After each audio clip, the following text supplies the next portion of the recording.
So hello everyone, welcome back to our channel. So जब भी आप रैम वगैरह अपग्रेड करने जाते हैं तो काफ़ी सारा कन्फ्यूज़न क्रिएट होता है।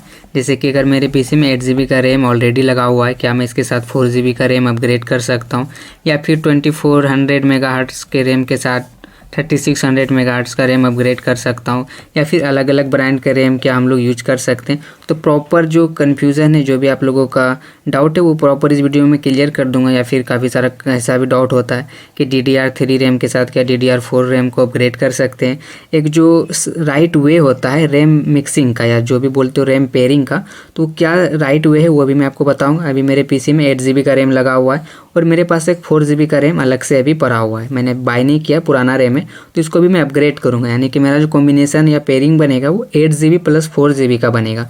तो राइट कॉम्बिनेशन जो माना जाता है, ये राइट कॉम्बिनेशन नहीं। राइट वे जो होता है रैम पेयरिंग का, अगर आपके पीसी में 8 GB का रैम लगा हुआ है तो एक स्लॉट खाली होगा, तो उसमें भी आप सेम वो 8 GB का रैम ही लगा सकते हैं। अदरवाइज़ अगर आपको 16 GB का रैम लगाना है तो दो आप 8 GB प्लस 8 GB का यूज कर सकते हैं, या 32 GB का रैम लगाना है तो 16 प्लस 16 GB यूज कर सकते हैं, और सेम ब्रांड का वो होना चाहिए। तो रैम वगैरह अपग्रेड करने के लिए ये सब क्यों जरूरी है, इन सब में डिफरेंस क्या आता है वो भी आगे मैं भी बता देता हूँ। जैसे कि मैं 8 GB प्लस 4 GB यूज करता हूँ तो 12 GB का रैम हो गया, तो इसमें क्या परफॉर्मेंस में डिफरेंस आएगा, डे टू डे यूजेस में क्या प्रॉब्लम आ सकता है। बाकी 8 GB प्लस 8 GB अगर मैं यूज कर रहा हूँ, सेम रैम कॉम्बिनेशन बना रहा हूँ, तो उसमें कितना ज़्यादा परफॉर्मेंस बेस्ट मिलेगा, उसमें क्या डिफरेंस होगा, तो वो अभी मैं आपको बता दें। जब भी हम रैम अपग्रेड करेंगे तो दो तरह का पेयरिंग बन के आएगा। पहला तो आपका 8 GB plus 4 GB, 16 GB plus 4 GB, या 4 GB प्लस 2 GB, कुछ इस तरह से कॉम्बिनेशन बन के आएगा। और सेकेंड जो रिकमेंडेड होता है और जो बेस्ट आपका कॉम्बिनेशन होता है, रैम का पेयरिंग होता है, वो 8 प्लस 8 GB यूज कर सकते हो, 4 प्लस 4 GB यूज कर सकते हो, 16 प्लस 16 GB यूज कर सकते हो। एक्चुअल में दोनों रैम कॉम्बिनेशन में डिफरेंस क्या है। अगर आप 8 प्लस 8 GB यूज करते हो या 8 प्लस 4 GB का कॉम्बिनेशन बनाते हो, इसमें डिफरेंस क्या आता है वो मैं आपको अभी बता देता हूँ।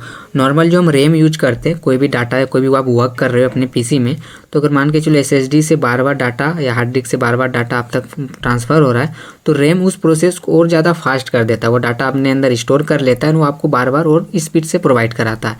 सिंगल रैम आप यूज करते हो तो सिंगल रास्ता है डाटा ट्रांसफ़र होने के लिए। वहीं अगर आप डुअल रैम करते हो यूज़, तो डुअल चैनल वो बन जाता है। डुअल चैनल रैम जब ही बनेगा तब आपका सेम GB का रैम होगा। या तो 8 प्लस 8 GB का आप रैम यूज करते हो तो डुअल चैनल रैम बन जाता है। वहीं अगर 8 प्लस 4 GB का आप यूज करते हो तो रैम तो आप दो यूज कर रहे हो, बट वो सिंगल चैनल ही काम करेगा, क्योंकि वो दोनों रैम कॉम्बिनेशन सेम नहीं है। तो मेनली डिफरेंस यहीं पे आता है। अगर दो रैम आप सेम ब्रांड या सेम फ्रिक्वेंसी वाला यूज करोगे तो वो डुअल चैनल रैम बन जाता है और ज़्यादा फास्ट काम करता है। सेम टास्क को दो रास्ता मिल जाता है अब तक पहुंचने के लिए। और रैम के टाइप्स भी काफ़ी अलग अलग होते हैं, DDR2, DDR3, 4, 5। तो इन सारे रैम को आप आपस में कॉम्बिनेशन कभी भी नहीं कर सकते, ये पॉसिबल ही नहीं है, क्योंकि सारा मदरबोर्ड सारा टाइप का रैम सपोर्ट नहीं करता। अगर आपके मदरबोर्ड में DDR3 रैम लगता है तो उसमें DDR4 रैम लगेगा ही नहीं, क्योंकि उसका स्लॉट अलग रहता है, उसमें एक नॉच बना हुआ रहता है। सारे रैम में जो एक कट लगा हुआ रहता है बीच में, तो कट सारे रैम में अलग अलग होते हैं, किसी के बीच में होते हैं, किसी के साइड में होते हैं। तो वो चीज़ पॉसिबल ही नहीं है, आपके मदरबोर्ड में लगेगा ही नहीं। तो जो रैम आप में लगा है DDR3 है तो आप DDR3 ही यूज कर सकते हैं। एंड अगर मैं रैम की मेगाहर्ट्ज़ की मैं बात करूँ तो अलग अलग ब्रांड का अलग अलग मेगाहर्ट्ज़ होता है। आपके पीसी में जो भी रैम लगा हुआ है उसे निकाल के उसमें देख सकते हो, उसमें एक स्टिकर लगा हुआ रहता है, वहाँ पे काफ़ी सारे रैम में मेंशन भी होता है कितना मेगाहर्ट्ज़ का आपका रैम है। अगर सेम मेगाहर्ट्ज़ का आप दूसरे ब्रांड का भी रैम यूज कर लेते हो तो फिर आपको सिमिलर परफॉर्मेंस मिलेगा, कोई भी डिफरेंसेस नहीं आएगा। अदरवाइज आपको पता नहीं है कि आपके रैम कितना मेगाहर्ट्ज़ का है ना, आप दूसरा रैम बाय कर लेते हो।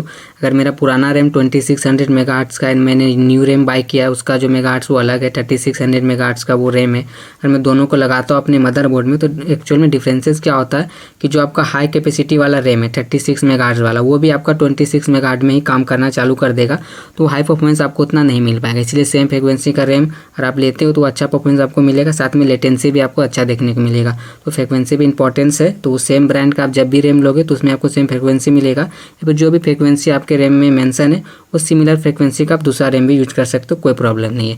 बाकी आपको अगर कॉम्बिनेशन अलग बनाना है, 8 प्लस 4 GB भी लगाना है तो कोई दिक्कत नहीं है, लगा के बेसिकली यूज कर सकते हो, कोई दिक्कत नहीं होने वाला। अभी मैं आपको लगा के भी दिखा देता हूँ। मेरे पास 8 GB का एक रैम है और एक 4 GB का रैम है, तो अभी मैं दोनों रैम का इंस्टॉलेशन कर लेता हूँ। ये दो रैम मेरा 8 प्लस 4 GB का है, ये सिंगल चैनल पे ही काम करेगा। अगर आप डबल चैनल यूज करना चाहते हो फिर आपको सिमिलर जीबी का 2 रैम यूज करना पड़ेगा। अगर सेम ब्रांड का आप यूज करें तो और भी बेटर परफॉर्मेंस आपको देखने को मिल जाएंगे। तो मैंने पीसी को ऑन कर लिया, यहाँ पे देख सकते हो 12 GB रैम यहाँ पे शो कर रहा है, 11.9 GB यूजेबल है।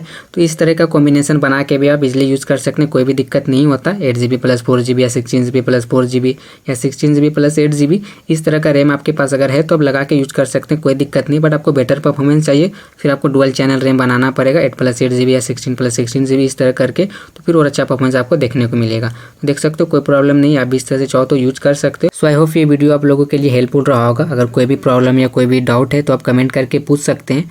And thank you so much watching for my video. तो मिलते हैं किसी और वीडियो में, तब तक के लिए बाय बाय।